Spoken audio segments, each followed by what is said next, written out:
about the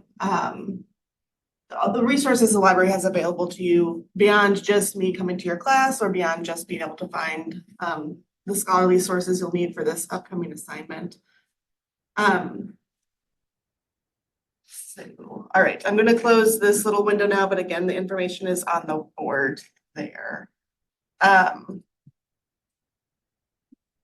so you'll see the slides on your screens. There will sometimes be questions for you to interact with or slides to interact with as well, just to keep us all together, keep us all thinking about these things as we go. So I am Beth Carpenter. I'm one of the librarians here. Right now I'm working with undergraduate engineering students as well as first year students here at UB in English 105 or ELI 105 and ELI 100. Those are my main areas of work. If you ever have questions about library things and wanted to ask a librarian, my office is on the 5th floor of Lockwood Library, which is the one that's right down the hall from here. And I'm on the 5th floor. And if my door is open, it means I am happy to have visitors come in. My email address is there too. I will also put it up at the end of the class, but it's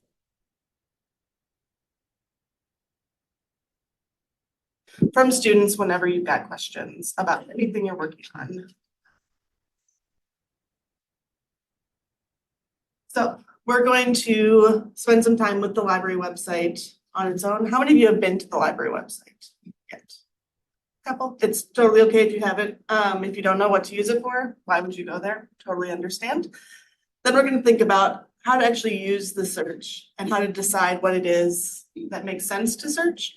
Then we're going to put that into practice, and then we're going to talk about how to pull things out from the articles you find to help prove your points and make the arguments that you want to make for this assignment and beyond. So this is the URL to the library website. You can click on it and it should open a new link, or will pop open a new window for you to get to the library website. The URL is library.buffalo.edu. If you ever can't remember it, you can just search UB library and this will be the top result in Google or whatever you search, and you'll be able to find it. So my first question is just, some of you have been to the library website before, some of you have not. What are some things that you notice on the library website? What do you see when you look at it? So when you're looking at this website, what kinds of things do you see? This is all, whatever you post up here is going to be anonymous. So it's whatever you feel. When you look at the website, what things pop out to you? You can answer more than once.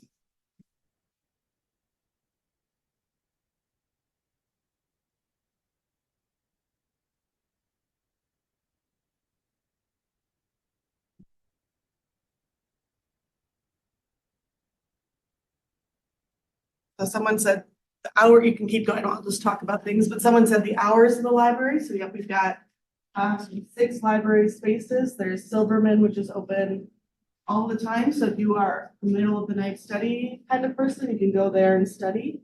There's Lockwood, which is where most of the books and things are. It's where most of our offices are. And it's 8 a.m. to midnight. Abbott Library is on the South Campus, and that's also 8 a.m. to 12 a.m. That's mostly health, science, and medical books. We've got the Law Library, which is the next. So there's Lockwood, then we're in Baldy, and then on the other side of that is the Law Library. If you really like to study in quiet spaces, the Law Library is the quietest place to study on campus, and the first 2 floors anyone can use. So that's a really good quiet place to go. The music library is in the on the other side of Clemens, on the 1st floor there. And then we've got special collections, which you can make appointments to look at old things about UB from long ago, or really old books from, I don't know, they've got things from the 1700s and older than that too, but lots of cool things. So those are all the library spaces and their hours.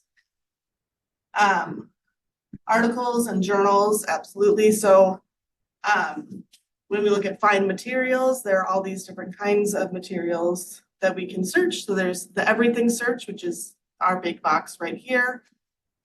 There's a catalog search, which is just going to search the physical items, so books or movies, the things that we have here in the libraries that you could like touch and see rather than things that are just online. You can look at specific journals, so places where they publish articles, databases where they hold all the articles, all those things are there. You can either find materials or above this search here. The Ask a Librarian is a great service that we have at the library, so it's right here at the top. There are 5 ways to get in touch with us. The chat or the text option go to the same place when you're talking to a librarian. And there's always a real person on the other side. So if you go to the chat and you've got a general question, you'll see this window. You can type a chat message into that chat bot and it will be another person on the other side talking to you and helping you answer whatever question it is you have. So that's something to always use. If you have questions about trying to find something or even just when a book is due, you can get that information. This is a great service to use. And so chat or text works that way. You can text message a number and it goes on for the librarian side, it looks exactly the same, but you can just text your questions that way. You can email a general library question here. You can also look for a specific librarian in person. So this will link you to like the subject librarians. So I said earlier, I work with engineering. So jumping to the E, we've got engineering. There's me, I'm there. Or in our directory. Oh, no, that's in the About Us, there's a staff directory. And I'm the second person under C, so you can find us there and send me an email as well. So lots of ways to get in touch with a librarian, no matter what questions you may have. The other thing that's worth noting is just when we use in libraries, talk about the different library spaces, but there are also all these things beyond just searching to find sources. We have other things here at the library. So there are study spaces, and Silverman Library has the most study spaces and rooms that you can reserve. So if you are working on a group project or you just want your own space, you can see they're very popular, but usually like 2 in the morning, there's 5 a.m. any room you want. There you go. But you can click and see what the rooms look like. So this is in Silverman. You can see there's a table and a TV, so you can hook your computer up and work together. And they go live the night before usually, so that you should be able to look for April 3rd and see what's available the next day. So if that's something you need to use the library for, that's absolutely a great way to use it. We also have equipment loans. So if you ever need something, even like the thing I do a lot is I need a charging cord. So I check out charging cords from them. There's also laptops that you can check out for a little while. We also do a laptop loan program where you can get a laptop for the whole semester. So like if in the fall, you might need a laptop, you can do the UB laptop loan program, and they do a lottery system. So it's just a random selection of students. But there's a large number of laptops that are available. So if that's ever something you need for a semester, you can do that. If you just need one for like a week at a time, you can see there are Chromebooks and then Dell laptops as well. So those are all available in libraries. So with that overview of what the libraries can offer, again, a lot of you noticed like the articles, the search window, those are the main things we're going to talk about today. And the first step before we even search is figuring out what it is we want to search and how it is we're going to search that. So if this is a sample question, how does social media impact the mental health of teenagers? So for your papers, you're saying, should, like if I'm rephrasing this in the way of your assignment, should teenagers use social media? That could be your question. And then maybe answer A is no, because it affects their mental health. B is no, because they get addicted. C is maybe because it helps them build community, whatever it might be. But if we're thinking about it in that way, building a search to think about all the different ways that social media and teenagers might come together. So when we're building a search, we have this big search box in the library webpage. You can use it kind of like a Google search or Bing or whatever search engine you use on the internet. It's not quite as smart as Google. Google has a lot of money. They built this big algorithm. The libraries do not have the same money that Google has. So for our searching, if I just typed in this whole question, how does social media impact the mental health of teenagers?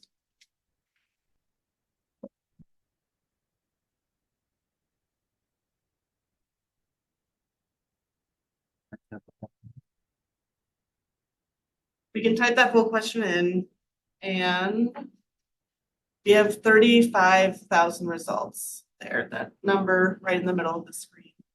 And I'm just looking, before I even click on anything, and you don't need to click on things right away. It's always good to just see what people are talking about. This is a very long title. And it doesn't, like, I don't see teenagers mentioned in there. So I don't know that that's going to be helpful to our question, because it's searching such a wide range of things because we haven't been super specific with the search that we're doing. So when we think about the most important parts of the question, we're looking at social media, we're looking at mental health, we're looking at teenagers. Those are the three most important things. That's all we need to bring into our search. So I'm going to get rid of all those extra thoughts, those extra words into just those three ideas. Before we go on to the next slide, another thing we can do is put quotation marks around ideas we want to keep together. So the idea of social media, that's a phrase that gets used a lot. But right now it's searching anytime the word social comes up. So that means, you're talking with your friends, you're being sociable, you're having, you're socializing. Anytime that word comes up, whether or not it's about social media, it's going to come up. Media can also mean movies and TV and videos. So they're not coming up together. So to keep it together as an idea, I'm going to put quotation marks around it. So now it's looking for that exact phrase. So anytime social media comes up, I'm going to do the same with mental health as well.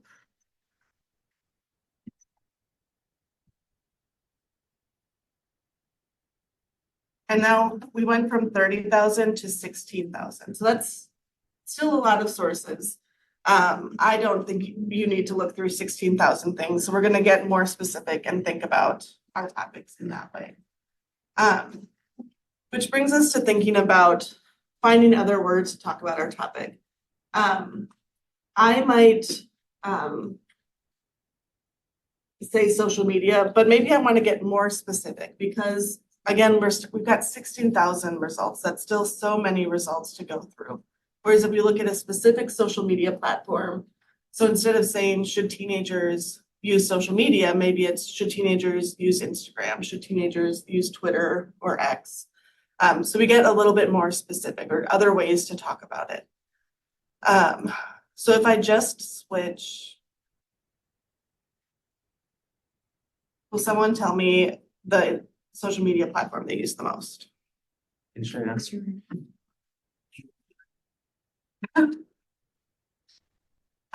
So when we switched to Instagram, so we went from 16,000, we were looking at all of social media. By changing it to Instagram, we have under 4,000 results. So already we're getting more specific just by focusing to one platform, one idea. We can also look, mental health again is also very broad. So we can think about what kinds of mental health are we looking at. Like we can look at depression and anxiety, which are things that can come about because of social media and Instagram and those kinds of things. If I start to scroll through some of these, like again, they're still saying mental health because I did put that search.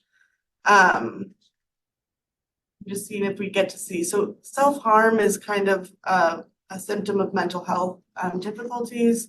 Body positivity might be something we look at. So we're starting to see how other depression comes up here. What can be helpful before you even click on a source to use, which I did accidentally, before you even click on anything, you can see how other people are talking about the topic that you're looking at and use some of the words that they are using. So we've seen depression come up, self-harm came up. Those are other words that we could replace in our search. So if I replace mental health with depression, it's almost the same number of results, 3,200, but still, again, a smaller number. And you can see there are different results here. So Instagram is a screening tool for depression. And then the third one is thinking about other ways to talk about teenagers. Maybe you are interested in looking at high school students, or maybe you want to look at first-year students in college or international students using social media. You can choose and be specific about what it is you want to look at when you're doing your searching. So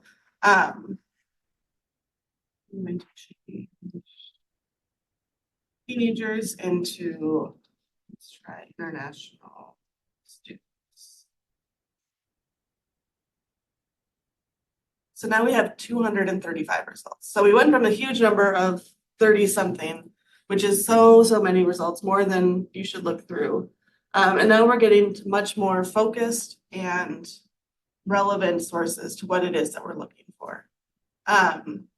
So this is international students' psychosocial well-being and social media use during COVID-19 pandemic. So this is specifically looking at a specific time.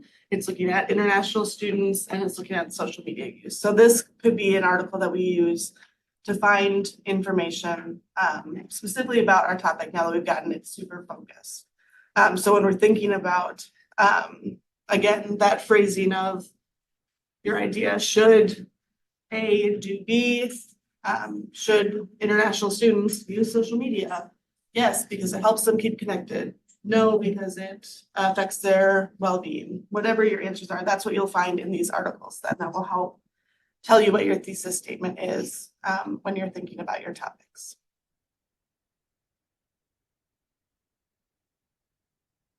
So, is this essay 2? Yes. Yes. Okay, so if you have an idea, I know you might be switching your topics, but you're still thinking about your topics. If you just want to share what your topic idea is for this upcoming assignment, and we'll play around with some of them for the searching.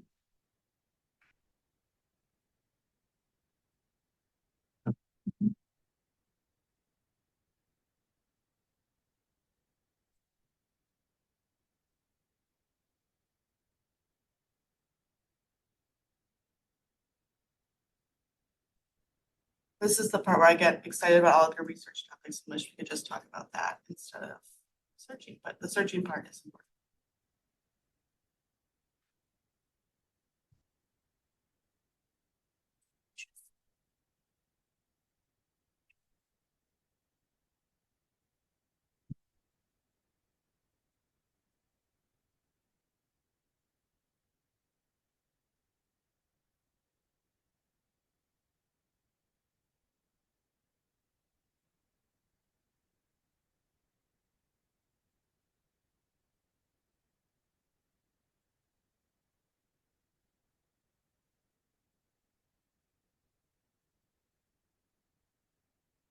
This one makes me laugh. I have an ELI 105 class and we were talking about vaping in that class, and someone said that baking was cringy and that's why students shouldn't bake.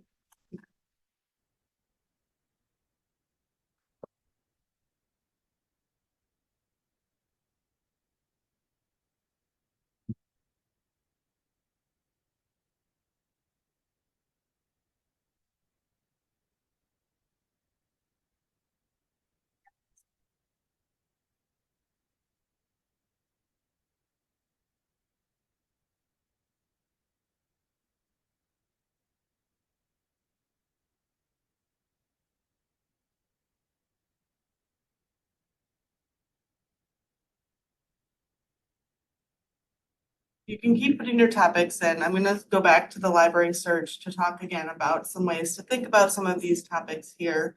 You can still share some of those topics and we'll investigate them, but hopefully this will be helpful for all of you and not just the people whose topics I'm using.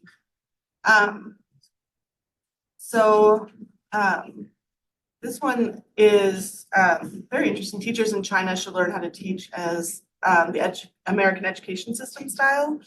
So looking at a comparison of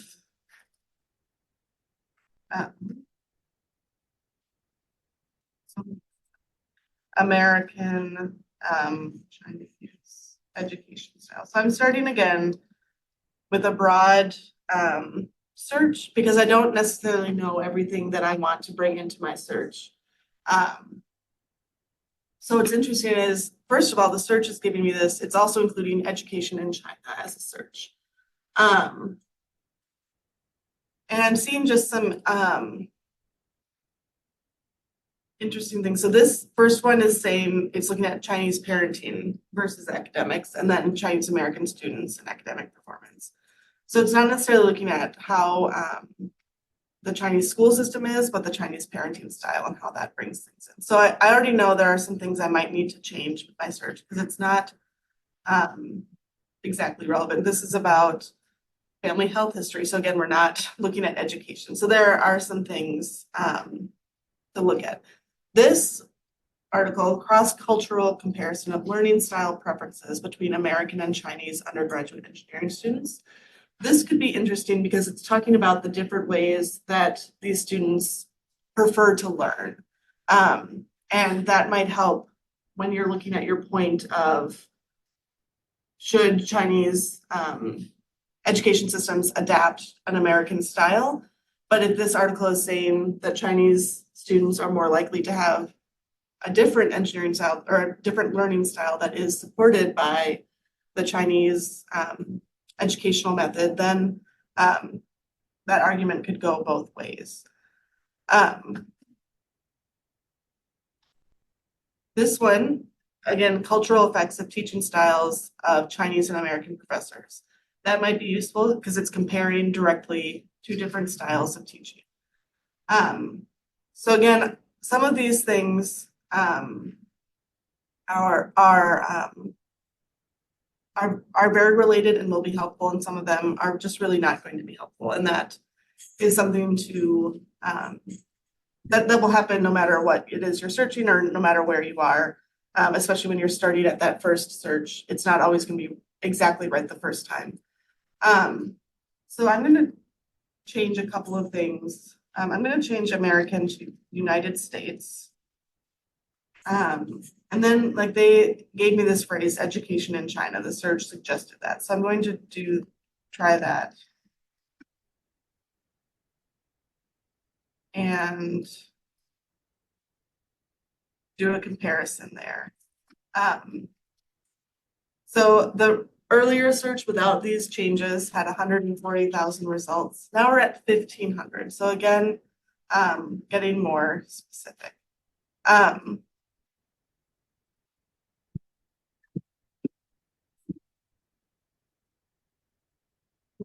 So now we're getting China and Finland. Interesting.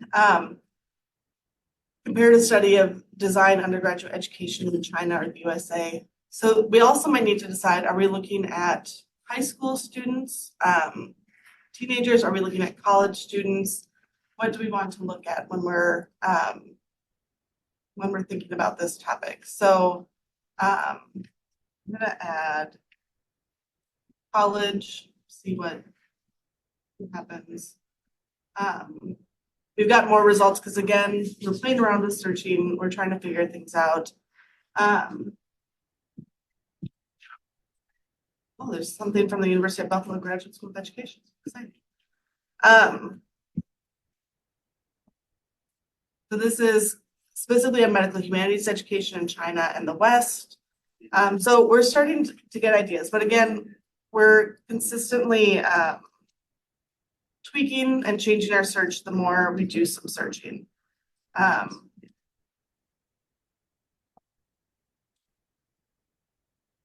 Still haven't found like the exact article that I think will be amazing. Okay.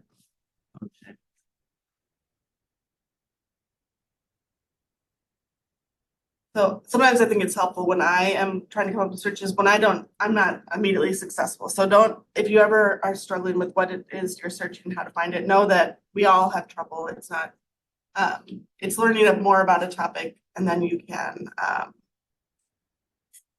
can refine your search the way you go. So I feel like when we got teaching styles that maybe got us in there. So this is a much longer search than we started off with. This is specifically about librarian education. This is looking at a social work exchange program. So we're going to see a comparison of the different teachings in both the United States and China.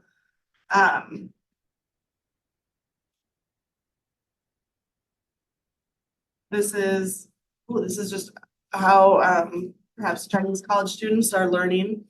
I think something like this is probably going to be helpful comparative study. And yes, it's a very specific kind of education, but something like this is probably going to talk about the differences in those teaching styles. So I'm going to stick with this search. We're going to get even fewer results than 518 by the end of this, because now I want to look at the filters that we can use in the library search. So we played around with it. We've done some things. I'm back to the library website. And here are some search filters that might come up. There's the available online filter. So things that are going to be immediately available to you. So clicking that, it's going to be right here under availability. If you use Amazon, lots of shopping websites will have the filters over there on the right-hand side of the screen or the left-hand side of the screen when you're doing your searching. So it's all kind of, your brain gets used to looking in that part of the screen. So I'm betting we're still going to get close to 518 by looking at just things that are available online. Yep. So luckily, a lot of the materials that UV has access to through our databases and our catalogs are going to be available online. When your professors ask you for scholarly sources, the phrase peer-reviewed is going to do a great job of getting that scholarly source. They kind of mean the same thing. So when I click that, now we're going to see, does that number go down at all? Yep, so we got rid of about 100 results from there.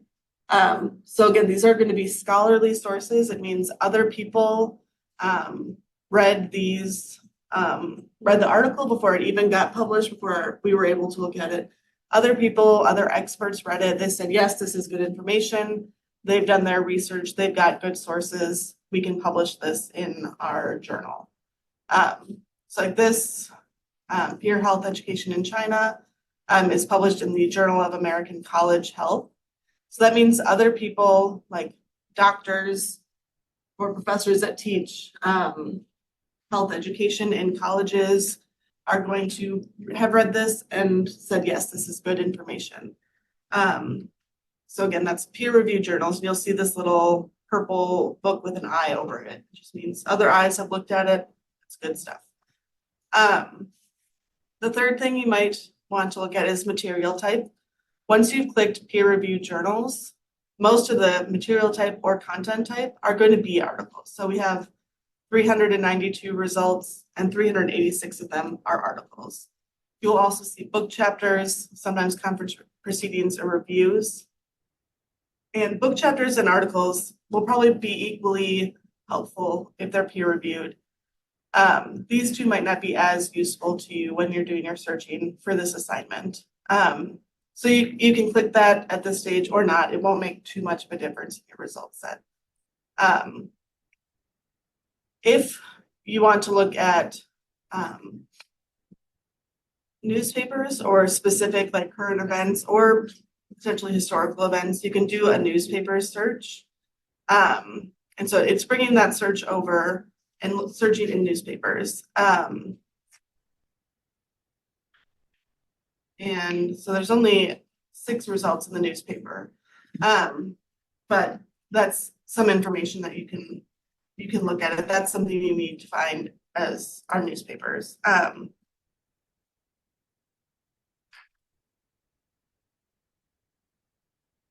So I'm gonna go, it's all well and good. Just so you know, the newspaper world exists. Whenever you change your search up in this box, it's going to erase all the filters you chose. So I'm going to re-click those. Available online, peer reviewed. I'll click articles this time. I'm going to apply the filters. So that you don't have to repeatedly click all the time, you can click this, remember all filters. And then if I change anything in the search, like I'm going to add comparison. See if that does something. It's going to remember all the filters that I chose. So it just saves you some time in the end. You can also sort by publication date. That's the most important one. For this assignment, you will have to look at things within the last 5 years. So instead of 1971, we're going to bump that up to 2019. 5 years ago. And now we've got 143 results. So we've gotten very focused, very few results. I'm going to click this remember all filters, so it adds that one into my list. And so these should all have some sort of relevance to my topic in some way. They might not be the best source, and so that's when we start to learn how to skim and how to think about the sources before we actually click on them. I'm still not 100% happy with my results. We might tweak some things a little bit more.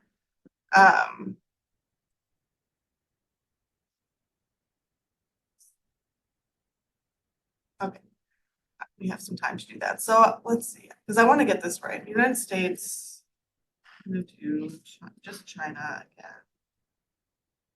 Yeah, I'm going to do teaching styles and quotation marks.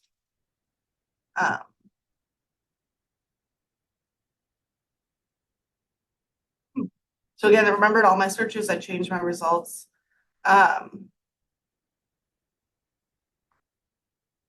This might be an international look, teaching styles and competence in university students.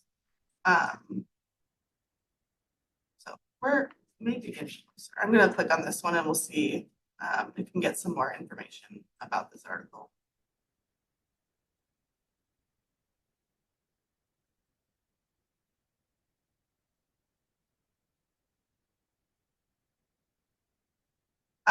You'll see related reading. So sometimes this is a relatively new service, so it's not always 100% correct, but some of these might be related to your topic and might be useful sources. You can also scroll a little bit and you'll see the view online option. Sometimes there's only one place to access it online. Sometimes there's a lot. It doesn't matter which one you click. They should all go to the same place. It'll just be on a different platform. But this one, for example, should still be here, but we can see it's only available from July 1st, 2016 until July 31st, 2020. So this was published, it looks like May of 2020. So it should be in this database, but that's something to be aware of if you see that little note to make sure whatever it is you're searching falls into that time period.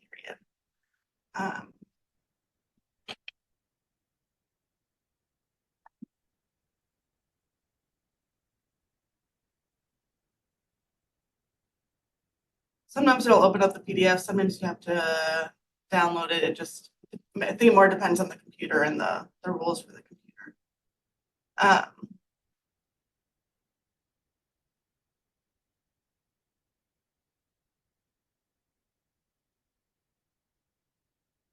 So now we have this article.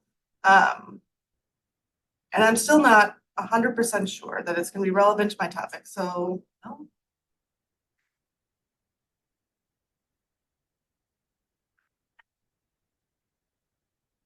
Oh, so the first thing when you're looking at a scholarly article is to look at this abstract and see, you can read this. This is going to be a summary of what the article is about. So this is about students in an introductory statistics course. So it's not necessarily a comparison of China versus United States in teaching. So I can tell that from this summary, from reading this abstract. I don't have to read this whole article. It's 12 pages long. I already know this isn't relevant to my topic. I can close out of this article and move on to the next thing. So if you do that, you find an article, you read the abstract, or you can see a little summary of it, like maybe this quote or whatever, and it doesn't look like it's going to be useful to you, you don't have to spend any more time on it. You can, all right, this one I'm going to look at, University Integration of Chinese Undergraduate Students in Canada and the United States. So I know from the title, it's going to have relevance to student experience, maybe how they're different in China versus in North America.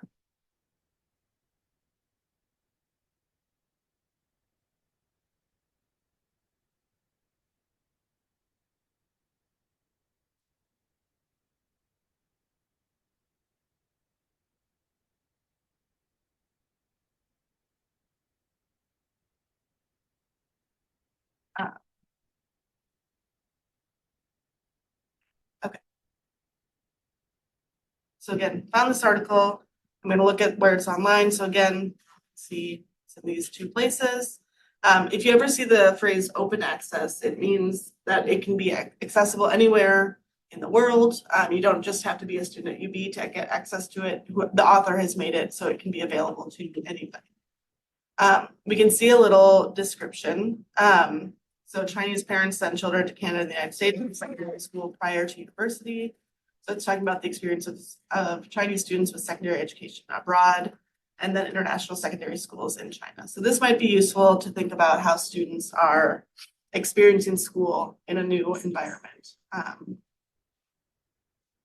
so I'm going to click again on the database and go into it. So I've seen kind of that abstract idea, the summary of it, and I think it's going to be relevant to my topic, so I can click into it. And then I get this article here, and it is from the Journal of Comparative and International Higher Education. I know from my search results that it is peer reviewed. It's from 2019, so it's in that 5-year window.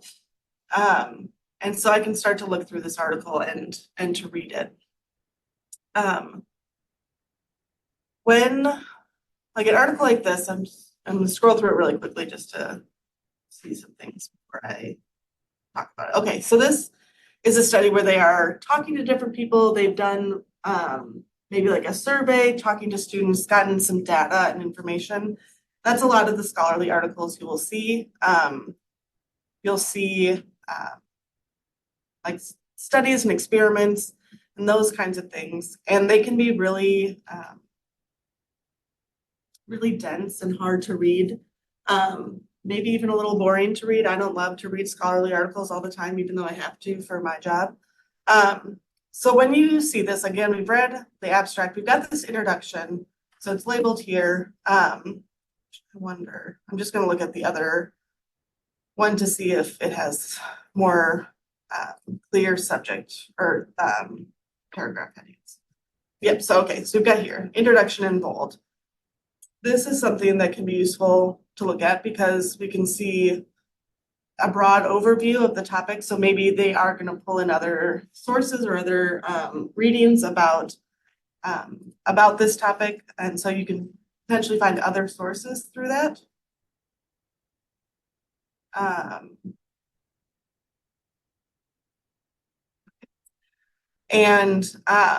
That can help you, again, get more sources. Because this was published in 2019, everything it's going to cite is going to be before that time period.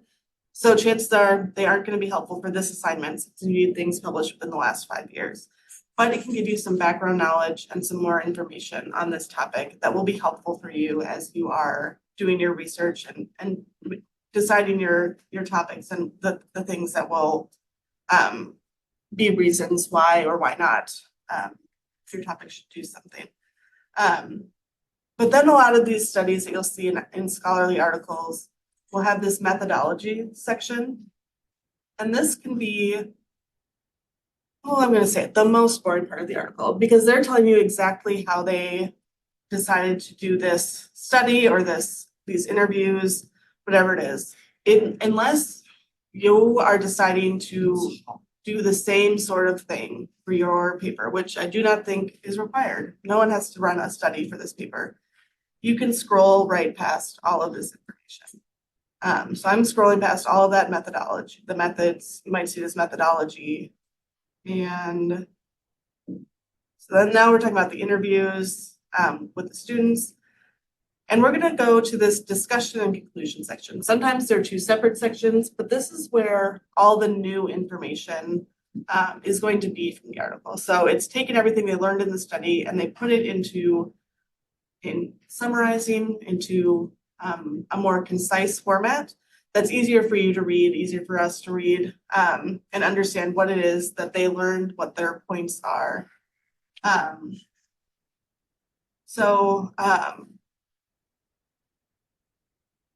just looking for a quote here.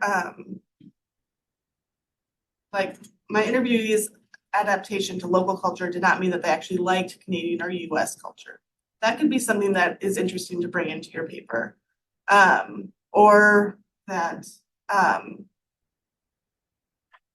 we might conclude that Chinese undergraduate students with secondary education abroad or at international schools have fewer adjustment problems in their college social lives. So you're looking at students acclimating to schools in the United States. That might be a phrase you can pull from the study. So we know, just again, from reading that summary abstract, looking at the title, we're looking at a study of how Chinese students in the United States and Canada are adapting to education in the United States and Canada. And then we can pull a useful quote that might help us prove a point about whether or not this is useful or not useful when you're making your arguments for this assignment. So the point of all of this is that is to spend time thinking about your topics so you can be focused and detailed with the searches that you find so that you can get a small number of results so you don't have to spend your time going through 200,000 results or something to find the thing that you're looking for. And to play around with the words that you use in the search so that you can be more specific. So it took me a while to find something that even felt like it might be useful to look at.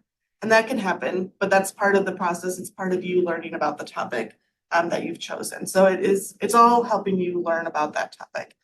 And then when you get to the point where you're actually ready to read the scholarly article, remembering that you don't necessarily have to read the whole thing from start to finish, but finding the parts that are important, like the introduction, the discussion, the conclusion. So again, this is an 11-page article.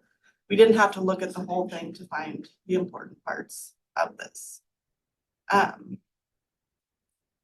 So we worked all the way, we did some searching, we found an article, and now we're moving into how to bring that that quote into your paper, into your writing, into the points that you're making about your topic. And so thinking about paraphrasing, which is putting quotes into your own words.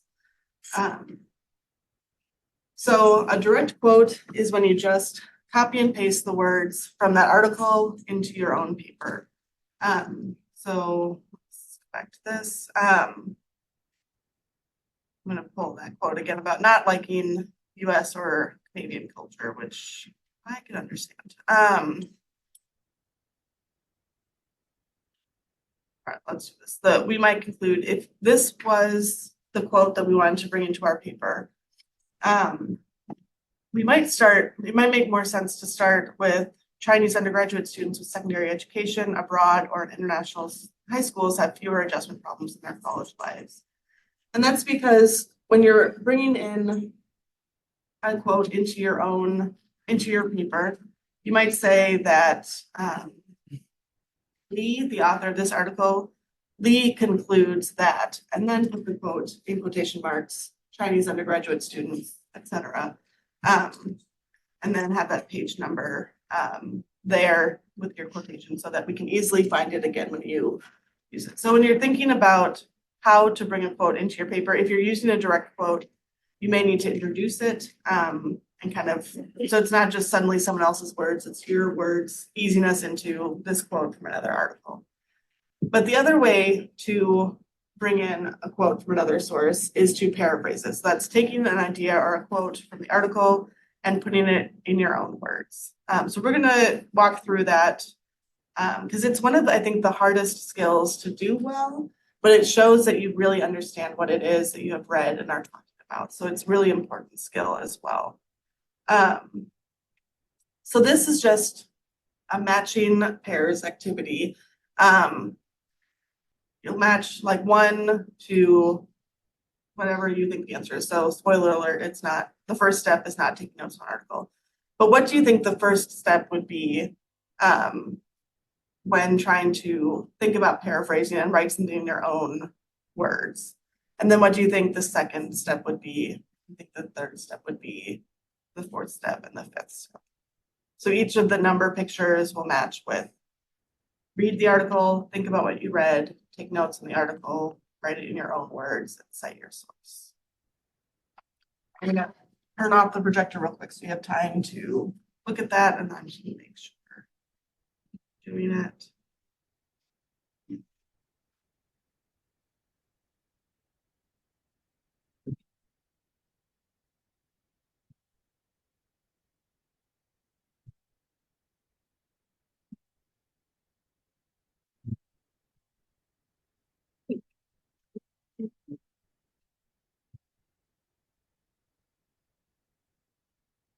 Oh.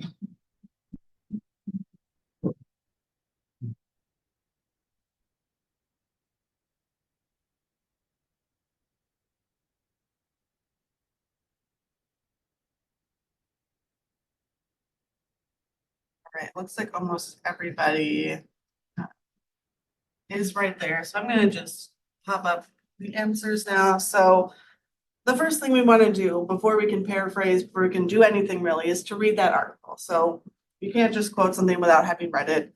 The second is to take notes of the article. So as you're looking through it, again, looking at the introduction, at the discussion, underlining parts that are important, trying to make sense of what it is they're arguing, what it is they learned, all important. Then we're gonna take that next step, think about what it is that you have read to make sure that you are understanding what the argument is, again, what is actually being said. Because if you're gonna put it into your own words, which is step number 4, it really, you do need to understand what it is. And then to add that source citation.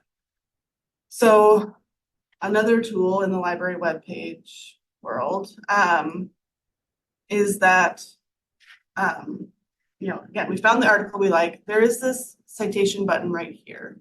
Whatever citation style, these are the big 4/5 that you'll need here at UB. We've got the APA for this class. So APA is the top one there. This, you might need to double check it, but they're usually pretty good. But you can see all the other citation styles that are available there. And you can copy and paste that into your works cited page. If you're on the database itself, there's this cite button here with quotation marks, and citations are often the way to find it on another website. So again, you can choose APA 7. This has it even formatted with that hanging indent that you'll need for your works cited page. So you can copy and paste that into your works cited. So again, step 5, we're trying to make it, citation is very annoying because it's nitpicky, but very important to give credit for the work that you have read, the work that you've done. I think it's not, I mean, it's mostly about giving credit and making sure your argument is well supported, but it's also kind of like, look at all this reading and this work that I did. a little kudos to yourself as well. So those are the steps for paraphrasing. When, especially in like scholarly articles, scholars do not always phrase things in the most straightforward way. They're gonna say things using bigger words than we might use normally. They're gonna say things using language that might be specific to the discipline they're studying. And so again, it's not always gonna be the easiest for someone who's not an expert in that field to understand. So like this quote, I'm gonna read it. It took me several tries to understand it when I was pulling it as an example. There is nothing inhuman about an intelligent machine. It is indeed an expression of those superb intellectual capabilities that only human beings of all the creatures on our planet now possess. Does anyone understand what that means? It is very like fancy, highbrow kind of language that can be hard to understand. It's not how I would phrase whatever it is he's trying to say. So if I'm going to put it in my own words, there are some things I need to do to make sure I understand what it is this author is saying. So sometimes it's just splitting it up into different sentences. So the first one is there is nothing inhuman about an intelligent machine. And then the second is that longer phrase, which is still a little confusing. But when I look at, sorry, go ahead. Okay, so the first thing, there is nothing inhuman about an intelligent machine. What do you think intelligent machine might mean? Like a robot. A robot, absolutely. What's the thing like everyone is talking about right now? AI, yeah. So maybe we're talking about AI, we're talking about robots. So it's saying there's nothing inhuman about those things, about robots, about AI. So that's, again, that's not, I wouldn't say there's nothing inhuman about an intelligent machine. I would say maybe there's humanity in robots, or there's humanity in artificial intelligence. Again, putting it in our own words, finding the ways to talk about it. This longer one, it is indeed an expression of those superb intellectual capabilities that only human beings of all the creatures on earth now possess. So the last little phrase, only human beings of all the creatures on our planet now possess. So they're just saying people, humans are the only people on earth that have this superb intellectual capability. And then the expression of that is through AI or computers or robots, all of that.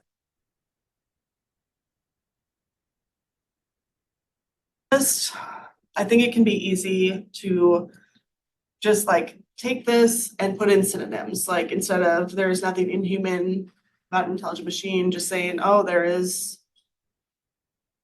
let's see, this is what happens. I see it in ELI 105, it's a lot. So if I just did inhuman, I can see synonyms. They're giving me ideas. So cruel, harsh, non-human, monstrous, devilish, demonic. So sometimes people will do this to find synonyms and then they don't necessarily pull the right word because it's being very specific with the language. It's not necessarily that it's saying AI is demonic or devilish or whatever it is. It's that it's not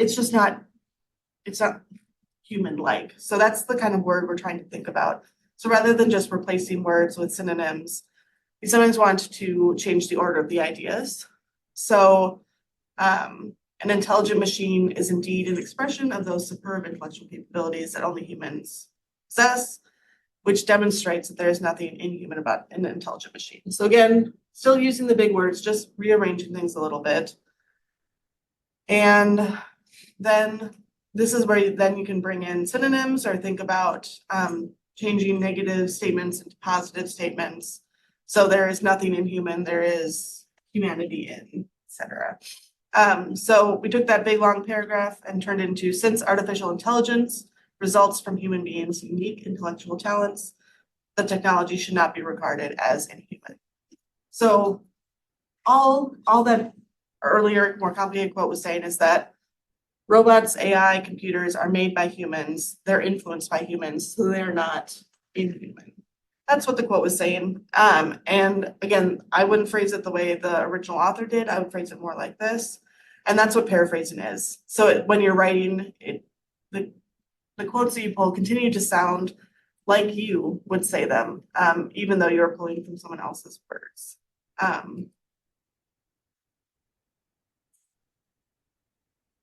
Okay. So as main rules, it's important also to then compare the paraphrase with the original so that then it can just flow into your essay, and then to have that in-text citation and your entry on the works cited page. There is, I can never remember how to find it, so I also always Google this, but if I just do APA citation and UB,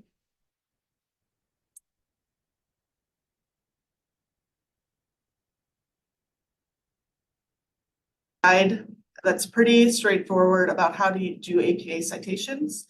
So you can copy and paste the things from our catalog here and choose that citation button. But then when you have to bring in an in-text citation for your quote, doing something, there's the APA in-text citation tab, and it's going to show exactly how to format that quote. So whatever the quote is, you'll have that in-text citation and then the full text on that works cited page.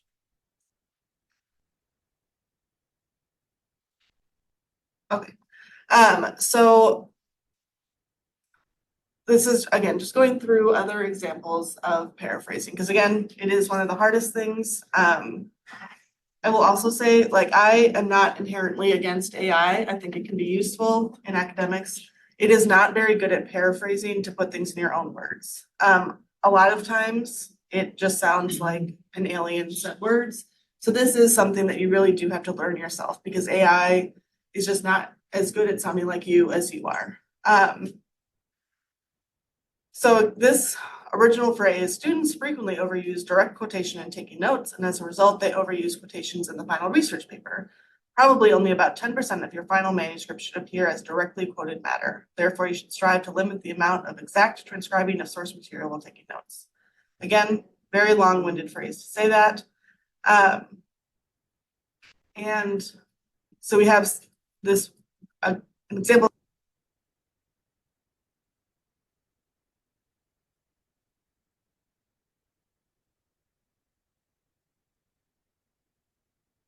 Recorded verbatim.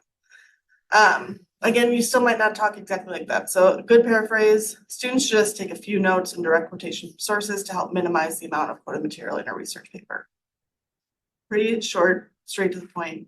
Again, not taking exactly what they're saying and just replacing words, but putting it into your own, the way you would talk about it. Like if you were, for some reason, wanted to talk about this article with a friend, how would you talk about it with a friend? How would you summarize it?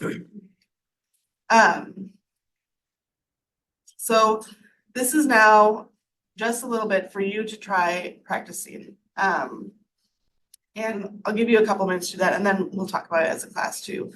So this is the passage that I would like you to try to paraphrase into your own words. Academic libraries have long enjoyed their status as the heart of the university. However, in recent decades, higher education environments have changed. Government officials see higher education as a national resource. Employers view higher education institutions as producers of a commodity, student learning. Community college and university librarians no longer rely on their stakeholders' belief in their importance. Rather, they must demonstrate their value. Don't worry about the citation part of it, but just looking at that quote,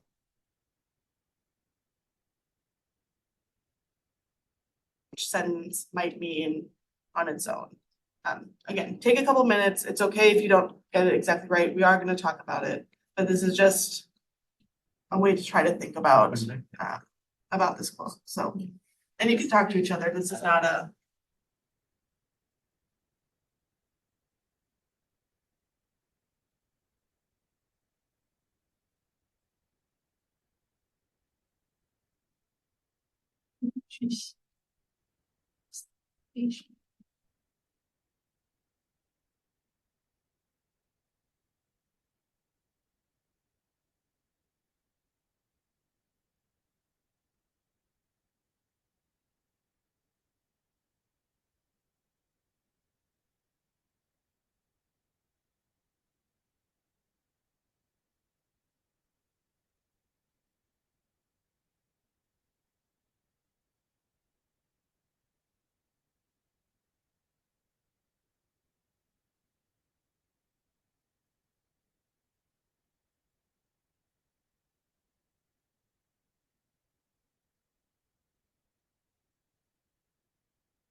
to give you just another minute. Again, it's low stakes, no pressure if you don't have it finished yet. You can submit what you have, but another minute and then we'll talk.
All right, so we're gonna walk through this together.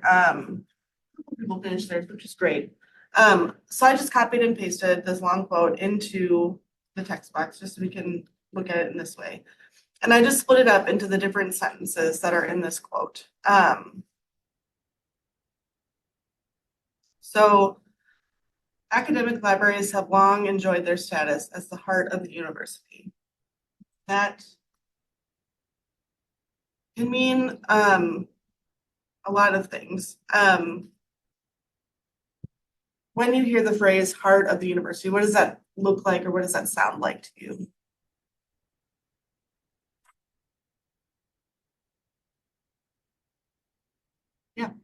Is the most valuable thing in college.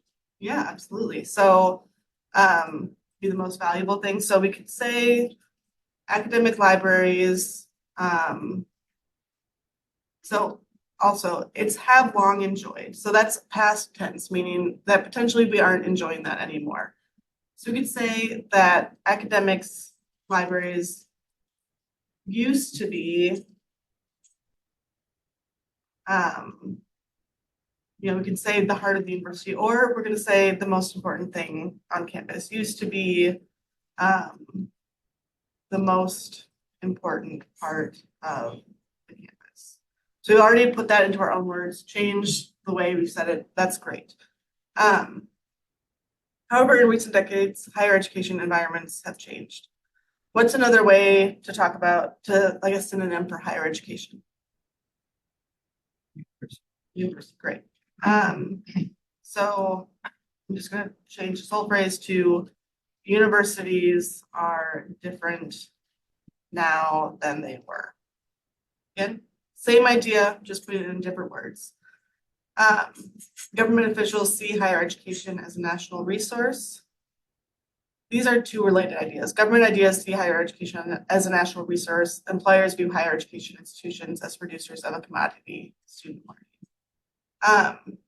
These are, I think, harder to put in your own words. They're harder maybe to think about.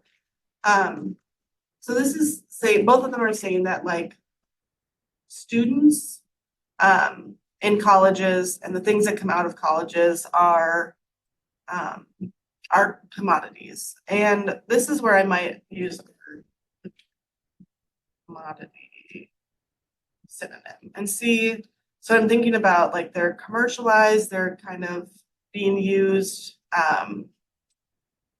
maybe they're material, property, products. So thinking of it as like they're a product that's being developed. So the government views education as a product. I took that two sentences and just put it into that one sentence. So then librarians can no longer rely on their stakeholders' belief in their importance, rather they must demonstrate their value. So putting this in our own words, does anyone know what stakeholders are? That means those are the people that maybe are funding things for the library or giving money to the libraries, but it's also the people that use the library. So like students who come to the library are stakeholders. So I'm going to take this whole paragraph and say, we've got the government views education as a product because of this. Instead of librarians, I'm going to say college libraries have to show their value. So that's taking a lot of these things and distilling it again into one sentence. And their value is the same in both in the previous quote and in this. So I'm going to change that to a word.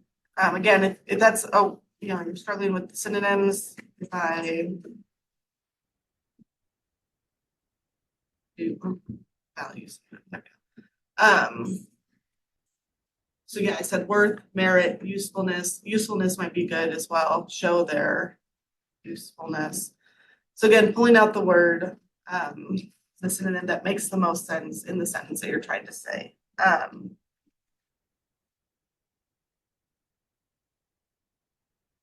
So we had this long paragraph here, and now we've said academic libraries used to be the most important part of the campus. Universities are different now than they were. The government views education as a product. Because of this, college libraries have to show usefulness. We can say show their usefulness. So in my opinion, easier to understand. It's how I might actually say it. I might change things around, maybe combine some sentences together. I might say university, I might start with this and just switch the order. So universities are different now than they were. The government views education as a product. Academic libraries used to be the most important part of the campus. Because of this, college libraries have to show their usefulness. So again, just playing around with the order of things, distilling it into just the sentences and figuring out what those sentences are actually saying and putting in your own words.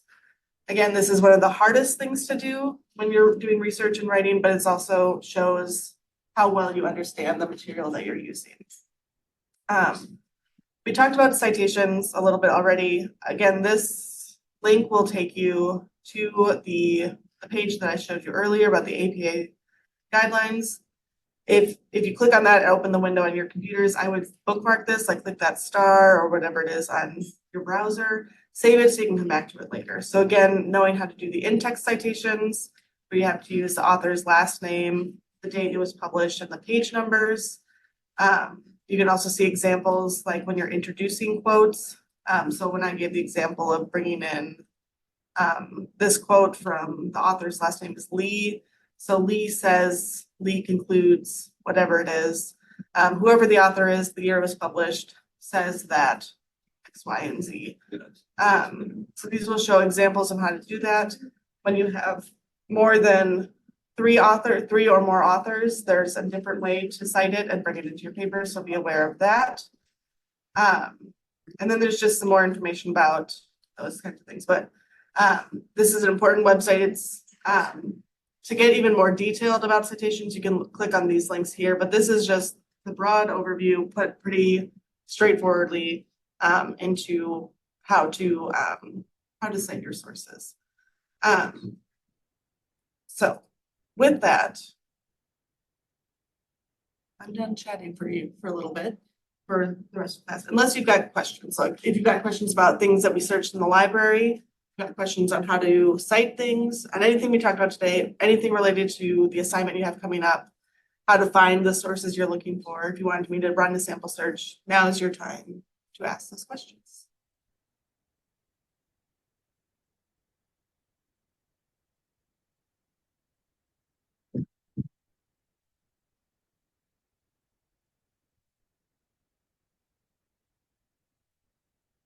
Well, I will reiterate, if you think of questions later or as you're working on your posts, thinking about the things that will support your statement, please email me. Again, the email address is there, escarpen@buffalo. You can visit me on the 5th floor of Blackwood. Happy to talk to you when you are in the library website. Again, there's the Ask Librarian feature that someone wonderfully highlighted earlier. Chat and text are probably the most used ways to get in touch with us. The staff directory, so you can find me later. I'm under the C's. These slides, and then this has been recorded as well, will all be in your UB Learns course too, so you can refer to it later as you're thinking about all of these things. But I said it while you were all putting your topics on there. Those all look like interesting topics, and I would love to chat with you about them. So if that's something you would like, please take advantage. Any question before she goes? Then another pause. After this, if you have any confusions, questions, concerns, talk to me or talk to her. Okay, thank you so much for your time. And everyone, do not forget, we are not done. We are going to use 5 more minutes. Go back to the UB Learns and make sure you post your narrow topic and also tentative incomplete thesis statement. Now, make sure your topic is a unique one. Nobody will be using the same one. The user unique one is our time to expand our horizon. Do that. And if you need to